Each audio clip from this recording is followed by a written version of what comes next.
রিমালের যে প্রভাব সেটি কিন্তু পড়তে শুরু করেছে এখন থেকে না, আরও কয়েক ঘন্টা আগে থেকে। প্রচণ্ড বাতাস, সেই সাথে মাঝে মাঝে বৃষ্টি। এই মুহূর্তে বৃষ্টি না থাকলেও কিন্তু এই বৃষ্টি ক্ষণে ক্ষণে আসছে এবং প্রচণ্ড বেগে বৃষ্টি হচ্ছে, সে বৃষ্টি আবার চলে যাচ্ছে। একই সাথে বাতাসের যে গতিবেগ সেটিও প্রচণ্ড রকমে আসছে, সেই বাতাস চলে যাচ্ছে। আমরা যদি একটু দেখাই যে বাতাস এবং নদীর স্রোতে আসলে এটি যে ঘাটে অর্থাৎ টুরিস্ট ঘাটের যে বোটগুলো লাগানো আছে, যে বোটগুলোতে বিশেষত টুরিস্টরা, পর্যটকরা তারা বিভিন্ন জায়গায় সুন্দরবন ভ্রমণ করে, করমজল ভ্রমণ করে, সেইখানের কি অবস্থা।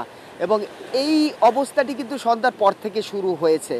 এখন 3টার বেশি বাজে, সোয়া 3টার মতো বাজে, অর্থাৎ সন্ধ্যা থেকে যে পরিস্থিতিটা শুরু হয়েছিল সেটি কিন্তু এখনও চলছে। এই অঞ্চলের যারা বয়োজ্যেষ্ঠ মানুষ আছে তারা আমাদেরকে জানিয়েছে এর আগে যে সমস্ত ঝড় তারা দেখেছে বিভিন্ন সময়ে, সেই ঝড়গুলো দ্রুত সময়ে উপকূলীয় অঞ্চল অতিক্রম করে। কিন্তু রিমালের গতিবেগ ভিন্ন। রিমাল খুব মন্থর গতিতে এগোচ্ছে, সে কারণে দীর্ঘ সময় ধরে তার কুণ্ডলি এই অঞ্চলে পাকাচ্ছে বলে তারা আমাদেরকে জানিয়েছে। এবং যে সমস্ত বোট মালিক রয়েছে তারা মাঝে মাঝে এখানে আসছে, বোটগুলো তারা সরানোর চেষ্টা করছে, বোটের পানি সেচছে, আবার তারা কিন্তু ফিরে যাচ্ছে কোনো চার দোকানে বা কোনো জায়গায়। যখন বৃষ্টি একটু কমছে তারা আবার নিজস্ব সেই সম্পত্তি, যে সম্পদ নিয়ে তারা আসলে তাদের জীবন জীবিকা অর্থাৎ তাদের পুঁজিটি যে বোটটি, বিনিয়োগটি যে বোটটিকে ঘিরে, সেই বোটটি কিন্তু তারা সেখানে আছে।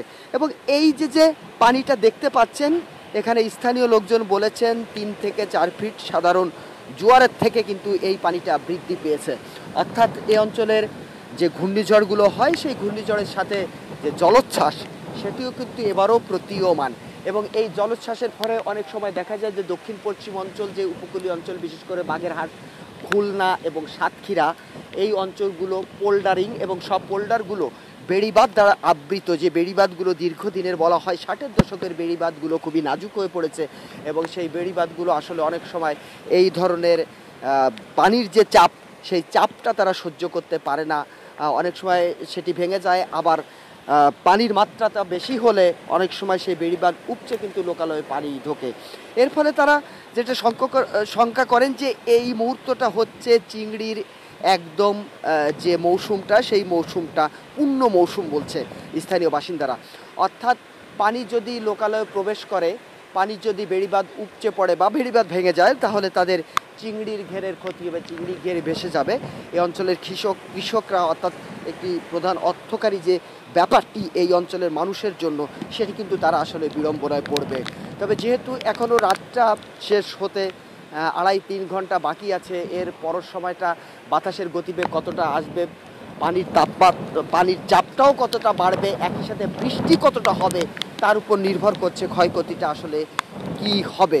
তবে আগেই বলেছে রিমাল যেহেতু খুব মন্থর গতিতে উপকূলীয় অঞ্চল অতিক্রম করছে, সে কারণে কিন্তু বেশি সময় ধরে জলোচ্ছ্বাস, বেশি সময় ধরে ঘূর্ণিঝড় এবং বেশি সময় ধরে বৃষ্টি সেটি কিন্তু লক্ষ্য করা যাচ্ছে।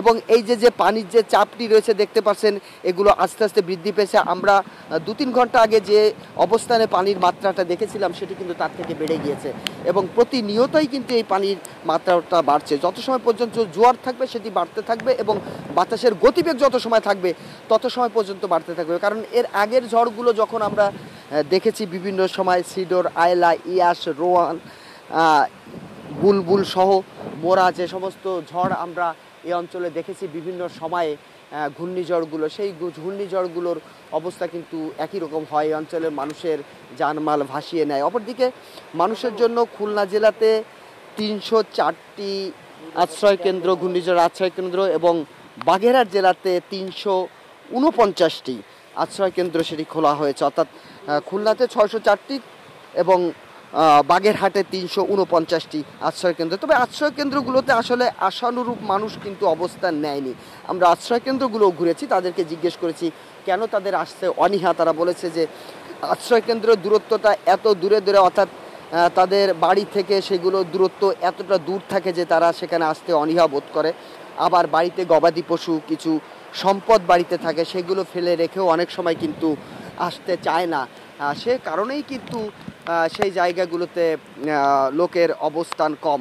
তবে প্রশাসন থেকে বারবার নির্দেশ দেওয়া হয়েছিল, 2 দিন ধরে মাইকিং করা হয়েছে, যে সমস্ত স্বেচ্ছাসেবকরা রয়েছে তারা বিভিন্ন পাড়ায় মহল্লায় বলেছে যে নিরাপদ স্থানে যাওয়ার জন্য, বিশেষ করে ঘূর্ণিঝড় আশ্রয় কেন্দ্রগুলোতে তাদেরকে আশ্রয় নেওয়ার জন্য, কিন্তু মানুষ আসলে সেটি শোনেনি বলে আমাদের কাছে মনে হয়েছে।